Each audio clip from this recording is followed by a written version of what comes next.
روایت اس طرح سے مروی ہے کہ ایک مکاتب غلام نے ان کے پاس آیا اور عرض کیا. ایک غلام جس نے مکاتب بولے تو یہ وہ غلام تھا جس نے اپنے مالک سے ایک کانٹریکٹ بنا لیا تھا کہ اگر میں آپ کو اتنے، میری کیا قیمت لگاتے ہو آپ؟ تو مالک بولتا ہے سمجھ لیجیے تیری قیمت ہے 50 دینار. تو وہ کہتا تھا اگر 50 دینار میں ہی لا کے دے دوں آپ کو کما کے الگ سے تو آپ مجھے آزاد کر دو گے؟ تو مالک کہتا ہاں. تو اس کا کانٹریکٹ لکھ لیا تھا. مکاتب غلام مطلب جس کا کانٹریکٹ لکھ لیا گیا. اب یہ غلام کیا کرتے تھے، اپنے مالک کے کام کے بعد ان سے پرمیشن سے ایکسٹرا ٹائم لیتے تھے اور خوب محنت مشقت کرتے تھے جا کے مارکیٹ میں، اور اتنا پیسہ جمع کرنے کی کوشش کرتے جس سے اپنے آپ کو آزاد کر لیں. تو مکاتب غلام تھے، مطلب جس نے کانٹریکٹ کر لیا تھا اپنے آقا سے کہ میں کب چھوٹوں گا اگر اتنا دوں. اب وہ محنت کر رہے ہیں اس کے لیے. آئے اور کہا کہ میں اپنی مکاتب کی رقم ادا کرنے سے عاجز آ گیا ہوں. مالک نے رقم تو طے کر دی، ادا ہی نہیں کر پا، اپنی آزادی نہیں لے پا رہا ہوں، تو میں عاجز آ چکا ہوں، تھک چکا ہوں اس سے، ٹھیک ہے، عاجز آ گیا ہوں، لہٰذا میری مدد کی جائے، آپ میری مدد کیجیے. حضرت علی سے وہ کہنے لگا رضی اللہ عنہ. علی رضی اللہ عنہ نے جو ہے فرمایا کیا میں آپ کو وہ کلمات نہ سکھاؤں جو مجھے رسول اکرم صلی اللہ علیہ وسلم نے سکھائے تھے؟ آپ پر ایک بڑے پہاڑ کے برابر بھی قرض اگر ہوں گا تو اللہ تعالیٰ اسے دور کر دے گا. ایک بڑے پہاڑ کے برابر بھی قرض ہوں گا تو اللہ تعالیٰ تجھ سے یہ قرض دور کر دیں. کیا یہ دعا نہ بتا دوں؟ انہوں نے کہا ارے بالکل یہ دعا تو آپ بتا دیجئے. پھر جو ہے علی رضی اللہ عنہ نے دعا پڑھ کے بتایا اور کہا اللہم اکفینی بحلالک عن حرامک واغننی بفضلک عمن سواک. یہ دعا سکھائے جس کا ترجمہ ہے اے اللہ اپنے حلال رزق سے میری تمام ضرورتیں پوری کر دیجئے اور مجھے حرام سے بچا لیجئے، اور اپنے فضل سے مجھے اپنی ذات کے سوا ہر ایک سے بے نیاز کر دیجئے. بس اللہ میں تیرا محتاج رہوں اور دنیا میں کسی کا نہ رہو، مجھے بے نیاز کر دیجئے. تو اگر ایک پہاڑ کے وزن کے برابر بھی قرض ہوں گا نا آپ پر تو اتار دیں گا اللہ تعالیٰ. وہ غلام خوشی خوشی جو ہے چلے گئے. مطلب آئے تھے مدد مانگنے لیکن اب سمجھ کے چلے گئے. کوشش وہ کر رہے تھے، ہاں پھر میں کہہ رہا ہوں کوشش وہ کر رہے تھے اور دعا ساتھ میں آئی ہے. میں اس لیے کہہ رہا ہوں کہ بس دعا میں لگ جائیں گے اور کوششیں چھوڑ دیں گے ہم لوگ. دونوں پرندے اپنے گھونسلوں سے نکلتے ہیں، خالی پیٹ تو بھر پیٹ واپس آتے ہیں، خالی بیٹھے نہیں رہتے، توکل کر کے نکلتے ہیں. یہاں بھی وہی ہے، کیا ہے کہ وہ کوشش کر رہے تھے لیکن نہیں ہوگا. کہا دعا بھی تو کرو، خالی کوشش ہی نہیں، دعا بھی شامل ہونا چاہیے. تو یہ دعا اگر پہاڑ برابر بھی ہوں گا تو ہو جائیں گے. اسی طرح جو ہے روایت ہے ایک دن نبی اکرم صلی اللہ علیہ وسلم مسجد نبوی میں جو بیٹھے ہوئے تھے، وہاں پر جو ابو امامہ ایک انصاری صحابی آئے اور فرمایا اور کہا، آپ صلی اللہ علیہ وسلم کو جب دیکھا تو کہا ابو امامہ کیا بات ہے؟ مطلب وہ آئے اور بیٹھے ہوئے تھے. کیا بات ہے، میں تم کو نماز کے وقتوں کے علاوہ بھی جو ہے مسجد میں بیٹھا ہوا دیکھ رہا ہوں، مطلب تو نماز کے علاوہ بھی بہت دیر بیٹھے ہو، کیا بات ہے؟ تو ابو امامہ رضی اللہ عنہ نے فرمایا اور کہا اے اللہ کے رسول صلی اللہ علیہ وسلم مجھے غموں نے گھیر رکھا ہے اور جو ہے قرضوں کے بوجھ تلے دبا جا رہا ہوں، بہت غم ہے اور قرضوں کے بوجھ تلے دبا جا رہا ہوں، بہت پریشان ہوں. ایک تو غم، دوسرے قرض کا بوجھ، دونوں مجھے پریشان کر رہے ہیں، اس لیے میں مسجد میں ایکسٹرا بیٹھا ہوا رہ رہا ہوں. ٹھیک ہے. نبی اکرم صلی اللہ علیہ وسلم نے فرمایا کہا کیا میں آپ کو ایک کلام نہ سکھاؤں کہ جب آپ اسے پڑھیں تو اللہ عز و جل آپ کی غم دور کر دے گا اور آپ کا قرض اتار دے گا؟ کیا میں تمہیں ایسے کچھ کلمات سکھاؤں جس سے تمہارا غم بھی دور اور قرض بھی ادا ہو جائیں گے؟ ٹھیک ہے. تو انہوں نے کہا اللہ کے رسول صلی اللہ علیہ وسلم بالکل ضرور بتائیں. اور پھر نبی اکرم صلی اللہ علیہ وسلم نے یہ دعا جو ہے ان کو سکھائی. ٹھیک ہے. اور وہ بڑی دعا ہے جس کا ترجمہ اس طرح سے ہے اللہ میں غم و حزن سے تیری پناہ مانگتا ہوں اور کمزوری اور سستی سے تیری پناہ مانگتا ہوں، بزدلی اور بخیلی سے تیری پناہ مانگتا ہوں، قرض کے بوجھ اور لوگوں کے جو غلبے سے تیری پناہ جو ہے چاہتا ہوں. یہ دعا جو ہے نبی اکرم صلی اللہ علیہ وسلم کو وہ دعا سکھائی. تو کہا اگر یہ دعا پڑھ لے تو اللہ تیرے سارے غم دور کر دے گا اور ساری مشکلیں حل کر دے گا. دوسری دعا جامع ترمذی کی ہے، روایت کے اندر آپ صلی اللہ علیہ وسلم نے فرمایا جس کا ترجمہ یہ ہے کہ اللہ مجھ سے قرض دور کر دیجیے اور فقر اور فاقے سے میری کفایت کر دیجیے. مجھ سے قرض دور کر دیجیے اور فقر اور فاقے سے میری کفایت کر دیجیے. تو وہاں بھی کیا تھا، مجھ سے قرض دور کر دیجیے اور فقر اور فاقے. اس لیے میں نے بھی عنوان دونوں ساتھ لے لیا چونکہ فقر اور فاقہ قرض کو بھی لا لیتا ہے ساتھ. مجھ سے قرض دور کیجیے اور فقر و فاقے سے میری کفایت کیجیے، یہ انہوں نے کیا یاد. ٹھیک ہے. تو یہ دعائیں ہم کو کرنا. اسی طرح قرض جو کہ جامع ترمذی کی اور ابو داؤد میں روایت آتی ہے، اور عبداللہ بن جو ہے خبیب رضی اللہ عنہ اس حدیث کے راوی وہ فرماتے اور کہتے ہیں کہ میں نے اللہ کے رسول صلی اللہ علیہ وسلم سے عرض کیا کہ اللہ کے رسول صلی اللہ علیہ وسلم میں کیا پڑھوں اپنی حفاظت کے لیے، مطلب اپنی حفاظت کے لیے، مصیبتوں کو ٹالنے کے لیے، پریشانیوں سے بچنے کے لیے میں کیا پڑھوں میں؟ تو نبی اکرم صلی اللہ علیہ وسلم ان کو حل دے رہے ہیں کیا پڑھنا ہے تم کو اپنی حفاظت کے لیے، مصیبت اور پریشانی سے بچنے کے لیے. اور اتنی چھوٹی چھوٹی دعائیں ہیں نا سبحان اللہ، لیکن ہم یہ نہیں کرتے ہیں. اگر کوئی ڈاکٹر بولے آپ کو اللہ نہ کرے شوگر ہو گئی، بی پی ہو گیا، صبح ایک دوا لے لیجیے، شام ایک دوا لیجیے، چھوٹی سی ہے، کتنا پابندی سے بیٹھ کے، حالانکہ کڑوی ہے، مہنگی ہے، مشکل ہے، جان پر آتا نہیں، دل بولتا کھانا، برابر ٹائم لے رہے اس لیے کہ پھر بی پی اور شوگر کنٹرول میں لانا ہے. لیکن اگر ہم وہی کہیں کہ مصیبت، آفتیں، بلائیں، پریشانیاں، مشکلوں کو دور کرنا ہے تو کنٹرول کے لیے اذکار ہے، نہ پیسہ جاتا ہے نہ کچھ، صرف منہ کھولنا ہے نا، لیکن وہ نہیں ہوتا ہم سے. آئیے تو انہوں نے کہا اللہ کے رسول صبح اور شام کے معاملے میں کیا پڑھوں, مطلب حفاظت کے لیے کیا پڑھوں؟ تو نبی اکرم صلی اللہ علیہ وسلم کو فرماتے اور کہتے ہیں ہر صبح اور شام 3 مرتبہ تم یہ پڑھو. کیا پڑھو؟ قل واللہ احد 3 بار صبح اور شام. صبح اور شام, شام سمجھتے نا رات نہیں, مغرب شام کا وقت ہے, اور صبح مطلب فجر کے بعد. تو اب کبھی بھی صبح اور شام, صبح اور شام یہ پڑھو تم. کیا کیا پڑھو؟ 3 مرتبہ قل واللہ احد پڑھو, پھر فرمایا 3 مرتبہ قل اعوذ برب الفلق پڑھو, پھر فرمایا 3 مرتبہ قل اعوذ برب الناس پڑھو. سورہ قل مطلب تینوں سورے ایک ساتھ آتے ہیں قرآن میں, 112 نمبر کا سورہ, 113 نمبر کا سورہ, 114 نمبر کا سورہ.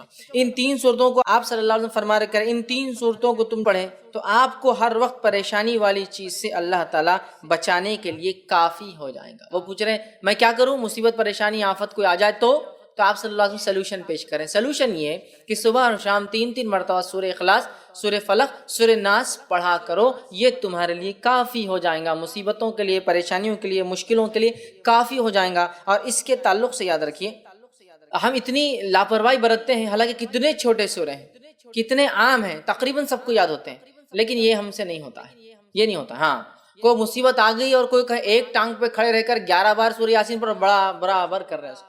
آدھی رات کو چھت پہ جا کر ایک ٹانگ پہ کھڑے رہ کے سورہ یاسین 11 بار پڑھو, حالانکہ 8 پہ 10 بار میں نیچے گر کے پڑھتے, دوسرا بار بھی ٹوٹ جاتا جو اچھا تھا, وہ سب کریں گے. دوسرے دن آ رہے پیر ٹوٹ, کیا بات ہے, تو کسی کو بول نہیں سکتے کہ ایک پیر پہ کھڑے ہو تو گرے دوسرا بھی ٹوٹ گیا, وہ نہیں بولتے, وہ برابر کریں گے. آنے کے بعد 21 دن تک جو ہے سورہ یاسین کو آپ یہ پڑھو, حالانکہ ثابت نہیں ہے. پورے قرآن کو الٹا پڑھنا شروع کرو, وہ بھی ہم کریں گے. کتنا سلوشن, کتنا آسان ہے. 1 سورہ, 2 سورے اور 3 سورے, کتنی آیتیں ہو رہی ہیں, کتنی چھوٹی چھوٹی آیتیں. قل هو اللہ احد ہو گئی ایک آیت, اللہ الصمد لم یلد ولم یولد ولم یکن لہ 4 آیت. چلو ماشاءاللہ ہو گئی 4 آیتوں کو 3 بار بول تو کتنے بار ہو رہا, 12 آیت ہے نا. یہ اتنے کم جملے ہیں کہ اس سے کئی گنا, کئی درجے زیادہ جملے میں اور آپ بولتے ہیں دن بھر میں, بات کرنے کی شکل میں, بیوی سے, بچوں سے, پڑوسیوں سے, باس سے, کسٹمر سے. صبح شام 3 مرتبہ پڑھنا ہے, اور 3 مرتبہ پڑھ کے فنش, آپ نے اپنے آپ کو محفوظ کر لیا. صحابی کیا فرما رہے کہ میں کیا کروں حفاظت کے لیے, آپ صلی اللہ علیہ وسلم کیا سلوشن دے رہے, تم یہ 3 چیزیں صبح اور شام پڑھ لو.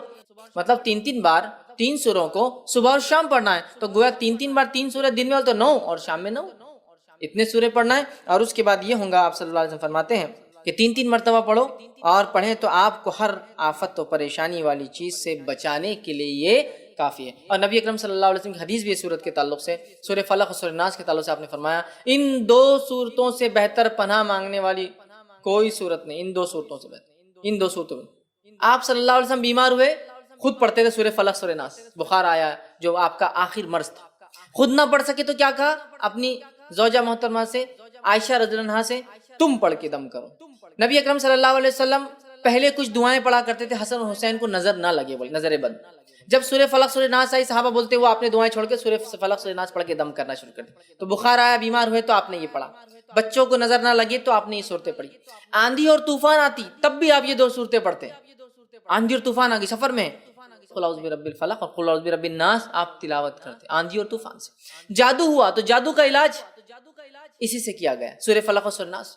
کتنی عظیم صورتیں ہیں, کتنی اہم صورتیں ہیں, لیکن معوذتین انہیں کہا جاتا ہے. لیکن ان صورتوں کے تعلق سے ہمارا رویہ کیا ہے, مجھے زیادہ بتانے کی ضرورت نہیں ہے. ہمارا معاملہ دین کے معاملے میں کیسا ہے, سب کچھ دنیاوی کرنے کے بعد پھر دیکھیں گے اسلامک سلوشن کیا ہے. اصول کیا ہونا چاہیے, سب کچھ دینی کرنے کے بعد ہم سوچیں گے پھر دنیا کے اعتبار سے کیا کرنا چاہیے. اسلام نے کیا سلوشن کیا پہلے وہ چیک کر لیتے ہیں, پھر سلوشن دیکھیں گے دنیا میں کیا ہے. ہمارا معاملہ کیا ہے, سب کچھ دنیا میں. کسی کو بخار آیا بچے کو تو پہلے کیا کرتے ہیں, بخار آتی بھاگ کے تھرمامیٹر لاتے ہیں, جبکہ کیا کرنا چاہیے تھا, سورہ فلق سورہ ناس پڑھ کے دم کرنا چاہیے. اچھا مار لگے تو ہم سب سے پہلے کیا کرتے ہیں, یا تو زخم ہوا تو بینڈیڈ لگانے کے لیے بھاگ رہے ہیں, یا پھر کوئی اسپرے مارنے کے لیے تاکہ وہ درد وہ تکلیف دور ہو جائے, یہ کر رہے نا. جبکہ حدیث میں کیا آتا ہے, جب کسی کو مار لگے تکلیف ہو تو اس جگہ ہاتھ رکھ کے کیا پڑھے, وہ 3 بار بسم اللہ پڑھ لے, یہ اس کے لیے کافی ہو جائے. علاج بھی کرنا ہے لیکن پہلے بسم اللہ پڑھنا 3 بار. تو اس چیز میں کیا ہوں گی, رفاقت, ڈھیل, آسانی ہو جائے گی. ہم کیا کرتے ہیں, پہلے اللہ کا ذکر چھوڑ کے ارے باپ رے, ارے ماں گے بخار آ گیا اس کو, تو ہے نا, ارے باپ رے کتنا بخار آ گیا. اللہ کا ذکر چھوڑ کر ماں اور باپ کو یاد کر, جبکہ دونوں کچھ بھی کام نہیں آئیں گے مصیبت میں. اسی صحابی کو آپ نے اضافی الفاظ ساتھ کہے دوسری روایت میں کہ جب تجھے نیند آئے تو وضو کر اور اپنی دائیں جانب پر لیٹ جا. دائیں جانب سیدھے طرف لیٹ جا, الٹے طرف نہیں آنا. سیدھے طرف لیٹنے کے کیا فائدے, آج ہم جانتے ہیں کہ جو دل ہوتا ہے ہمارا وہ الٹے طرف ہوتا ہے. جب ہم سیدھے جانب سوتے ہیں تو دل ہمارا اوپر ہو جاتا ہے پورے جسم کے، سمجھ رہے؟ جس سے ایک طبی فائدہ، میڈیکل بینیفٹ یہ ہوتا ہے کہ خون کی روانگی جو جسم میں ہوتی ہے بہت اچھی، اس لیے کہ پمپنگ جو ہارٹ ہے، پمپنگ مشین وہ اوپر ہے اور وہاں سے پمپ کرے. آپ کی پانی کی موٹر اگر نیچے ہو اور نیچے سے اوپر پھینکنا ہو تو اس کو پریشر زیادہ لگتا ہے، طاقت زیادہ لگتا ہے. اگر وہی موٹر اوپر ہو تو بڑی آسانی سے بغیر موٹر کی پانی کبھی بار چلا جاتا ہے نا. تو دل آپ کا اوپر آ گیا، آپ سیدھی کروٹ اوپر ہے، جس کی وجہ سے خون کا دوران بہت اچھے سے جسم میں ہو رہا ہے. آپ تھکے ہارے آئے ہیں، تھکے ماندے ہیں، پریشان حال آئے تھے، ایک بار آپ لیٹ ہی سیدھے جانب اس طرح سے دل آپ کا اوپر ہو جائے، خون کی روانگی برابر ہو جائیں گی، جسم کے پورے حصوں میں خون برابر جائیں گا. اگر آپ شروعات الٹے سے کر لیں گے پہلے تو ہوگا یہ کہ ہارٹ دل نیچے ہو جائیں گا اور پمپ اوپر کرنا پڑے گا، طاقت زیادہ. ویسے آپ پریشان، چونکہ انسان جب سوتا ہے تو اس کا جسم جو ہے، اس کا بلڈ پریشر وہ سب ڈاؤن ہونا شروع ہو جاتا ہے، اس لیے کہ اب وہ سکون میں آ رہا ہے، اس کا مائنڈ اپنے آپ کو، ذہن جو ہے بند کر رہا ہے، کہیں نہ کہیں سسٹم کلوز ہو رہے ہیں، ہے نا. دل کی دھڑکنوں کی معاملہ بدل جاتا ہے، جو جاگنے میں ہوتی سونے میں ویسی نہیں ہوتی ہے، سکون اختیار کر رہا ہے، نیند کے مختلف مراحل میں جا رہا ہے. تو سیدھے جانب. تو آپ نے اس صحابی سے کہا کہ جب تو سو تو سیدھے جانب اور اپنے ہاتھ کو جو ہے اپنے جو ہے آپ صلی اللہ علیہ وسلم اس کے نیچے رکھتے تھے، یا آپ کو دیکھایا کرتے تو سیدھے جانب یہاں حکم دیا حدیث کے اندر سونے کا، لیکن آپ صلی اللہ علیہ وسلم کو جب دیکھا گیا تو آپ خود جب سوتے سیدھے جانب سوتے اور ہاتھ کو نیچے رکھتے. اس کے بعد آپ چاہے تو پھر سیدھے ہو جائے پیٹھ کے بل، یا چاہے تو الٹے جانب بھی آپ ہو سکتے ہیں بعد میں. اس لیے کہ ایک حدیث میں آتا ہے، آپ سے فرماتے ہیں کہ جب تم رات میں کوئی خواب دیکھو جس سے تم ڈر جاؤ تو اللہ میں پناہ مانگو شیطان مردود سے، اور کروٹ کو بدل دو. تو سیدھے ہے تو الٹا، الٹا ہے تو سیدھا. تو اس سے پتا چلا کروٹ بدلنے سے مراد یہ کہ آدمی الٹا بھی سو سکتا ہے، مطلب الٹے جانب. کیوں تو یہاں اگر سیدھا سو رہا ہوں میں خواب دیکھ کے ڈر جاؤں تو میں کیا کروں گا، پھر الٹے جانب سوؤں گا. تو پتا چلا الٹا بھی سو سکتے، حرام نہیں ہے، یہ بھی جائز ہے، لیکن شروعات تو سیدھے سے ہوں گی، پھر بیچ میں بھی سو سکتے ہیں، پھر الٹا بھی سو سکتے ہیں. ٹھیک، تو یہ کرنا ہے ہم کو. ٹھیک، تو یہاں آپ صلی اللہ علیہ وسلم نے یہاں جو صحابی کو کہا کہ تم سیدھے جانب سے سونا شروع کرو. اسی طرح آپ صلی اللہ علیہ وسلم فرمایا کہ جب تو باوضو ہو کر بستر پر آ جائے تو دائیں ہاتھ کو سرہانہ بنا. یہ بھی حدیث کے اندر الفاظ ہے، یہ بھی متفق علیہ روایت. آپ نے کہا کہ سیدھے جانب سو جا اور اپنے سیدھے ہاتھ کو سرہانہ بنا. سرہانہ مطلب جس سے آپ ٹیک لے کر سوتے ہیں. تو آپ کوشش کریں نیند کی شروعات ایسی ہو، مجبوریاں ہیں، ہاتھ میں تکلیف ہے، یہ ایک الگ چیز ہے، لیکن ہو سکے تو بالکل اس چیز کو اپنانے کی ہم جو ہے کوشش کریں. تیسری چیز، چوتھی چیز جو ہے وہ عمل جس سے کرنے سے فرشتے دعا کرتے، اس میں ایک عمل ہے نبی اکرم صلی اللہ علیہ وسلم پہ جو درود بھیجتا ہے فرشتے اس کے لیے دعائیں کرتے ہیں. نبی اکرم صلی اللہ علیہ وسلم جو درود بھیجتا ہے، مسند احمد کی روایت ہے جو عبداللہ بن عمر رضی اللہ عنہ اس کے راوی اور کہتے ہیں، فرماتے ہیں جس شخص نے رسول اللہ صلی اللہ علیہ وسلم پر ایک مرتبہ درود پڑھا اللہ تعالیٰ اس کے فرشتے اس پر 70 مرتبہ درود بھیجتے ہیں. جس شخص نے ایک مرتبہ اللہ کے رسول صلی اللہ علیہ وسلم پہ درود بھیجا اللہ اور اس کے فرشتے 70 مرتبہ درود مطلب بمانا دعا اس کے لیے 70 مرتبہ دعائیں بھیجتے ہیں. پس بندہ اس کو چاہیے تو اس کو کم کرے، چاہے تو زیادہ کرے. اب بندے کے اوپر ہے وہ کتنی دعا چاہتا ہے اور کتنی نہیں. جتنا زیادہ دعا چاہتا ہے اتنا زیادہ درود بھیجے، جتنی کم دعا چاہتا ہے اتنا کم درود بھیجے. تو اب بندے کے اوپر معاملہ ہے. تو ہمیں چاہیے نبی اکرم صلی اللہ علیہ وسلم پر بکثرت درود بھیجے، بکثرت جتنا ہو سکتا ہے، اس لیے کہ 70 مرتبہ اللہ اور اس کے فرشتے درود بھیجتے ہیں جو نبی اکرم صلی اللہ علیہ وسلم پہ درود بھیجتا ہے. آئیے ایک واقعہ سنیے. جو ہے ابی بن کعب جو ہے رضی اللہ عنہ جو ہے وہ فرماتے ہیں، جامع ترمذی میں یہ روایت آتی ہے، وہ ایک مرتبہ اللہ کے رسول صلی اللہ علیہ وسلم کے پاس حاضر ہو کہا کہ میں نے کہا اللہ کے رسول صلی اللہ علیہ وسلم میں بہت زیادہ درود پڑھنا چاہتا ہوں، تو آپ میری رہنمائی کریں کہ میں اپنی دعاؤں کے کتنے حصے کو درود پر مشتمل کروں اور کتنے حصے میں اپنے لیے دعا مانگوں. اور پھر انہوں نے کہا اور میں کتنا حصہ مخصوص کروں دعاؤں کے لیے، کتنا حصہ آپ کے لیے. تو آپ نے فرمایا تو جت قدر چاہے اتنا، جتنا پسند کرے کرے. تو انہوں نے فرمایا صحابی نے کیا 1/4 1/4 حصہ میں اپنی دعاؤں کا درود کے لیے مخصوص کر دوں؟ تو آپ نے فرمایا ٹھیک ہے، جس قدر تو چاہے، تمہارے لیے تو بہتر ہوگا. تو پھر انہوں نے کہا کہ اللہ کے رسول کیا آدھا میں کروں؟ تو آپ نے کہا تم جس قدر پسند کرو، لیکن اگر اس سے زیادہ کرو اور اچھا ہے. پھر انہوں نے کہا کہ اللہ کے رسول صلی اللہ علیہ وسلم 2/3 2/3 میں اگر دعائیں کروں، مطلب درود بھیجو اور باقی دعا. تو آپ نے فرمایا تم جس قدر پسند کرو حصہ مخصوص کرو گے، لیکن جتنا زیادہ کرو گے تمہارے لیے ٹھوں گا. تو انہوں نے فرمایا کہا اللہ کے رسول میں اپنی دعا کے بجائے صرف آپ پہ درود ہی بھیجتا ہوں. کیونکہ آپ نے پاؤ کہا تو آپ نے کہا زیادہ کرے تو بہتر ہے، میں نے آدھا کہا تو آپ نے کہا زیادہ کرے تو بہتر ہے، میں نے 2/3 کہا تو آپ نے کہا زیادہ کرے تو بہتر ہے. اب میں کیا کرتا ہوں، صرف آپ کو درود بھیجتا ہوں. تو آپ نے فرمایا کہا تو پھر تو تمہارے غموں کی کفایت کی جائے گی. اگر تم نے صرف میرے اوپر درود ہی بھیجا اور دعا اپنے لیے نہیں مانگی تو پھر تو تمہارے غموں کی اللہ کفایت کر جائیں گا، جتنے غم اور پریشان کفایت کر جائیں گے. اور گناہوں کو معاف کر دیا جائے گا۔ تو اس حدیث سے پتہ چلا نبی اکرم صلی اللہ علیہ وسلم درود بھیجنے سے غموں کی کفایت ہو جاتی ہے، ہر غم اللہ دور کر دیتا ہے اور اللہ تعالیٰ جو ہے ہمیں ہمارے گناہوں کو معاف کرتا ہے۔ تو ہمیں چاہیے کثرت سے نبی اکرم صلی اللہ علیہ وسلم درود بھیجے، دنیا کا بھی فائدہ اور آخرت کا فائدہ،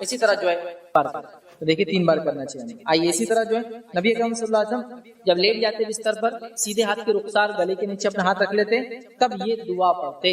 تو کون سی دعا پڑھتے رخسار پہ ہاتھ رکھنے کے بعد؟ سلسلۃ الاحادیث صحیحہ کی روایت ہے، اور برا بن عازب رضی اللہ عنہ فرماتے اور کہتے ہیں نبی اکرم صلی اللہ علیہ وسلم جب بستر پر لیٹ جاتے اور آپ کا دست اقدس سیدھا ہاتھ اپنے رخسار کے نیچے لے لیتے تو یہ دعا پڑھتے، اللہم قنی عذابک یوم تبعث عبادک۔ یہ دعا پڑھتے، دعا کے الفاظ یہ اور ترجمہ، اے اللہ مجھے اس روز اپنے عذاب سے محفوظ رکھ جس روز تو بندوں کو اٹھانے